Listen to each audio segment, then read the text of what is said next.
আমরা কি জানি ইয়াবে, রাফা, এলোহিম এগুলো সবই ঈশ্বরের নাম। এই নামগুলোর মানে আছে, আজকে আমি আপনাদের সেটাই বলবো। ইয়াবে, রাফা অর্থাৎ দ্য গড হু হিলস, মানে ঈশ্বর আরোগ্যকারী।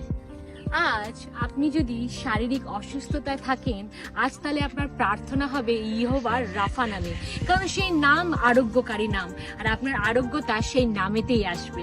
ইহোবা শালোম ঈশ্বর, দ্য লর্ড ইজ পিস, অর্থাৎ তিনি শান্তির ঈশ্বর। আজ যদি আপনার পরিবারে ঝগড়া অশান্তির মধ্যে দিয়ে আপনি যাচ্ছেন, তাহলে আপনার প্রার্থনা হবে সেই ইহোবা শালোম নামে, কারণ তিনি শান্তির ঈশ্বর। ইহোবা ইরে ইংলিশে বলা হয় দ্য লর্ড উইল প্রোভাইড, অর্থাৎ তিনি আমাদের প্রয়োজন মেটানোর ঈশ্বর।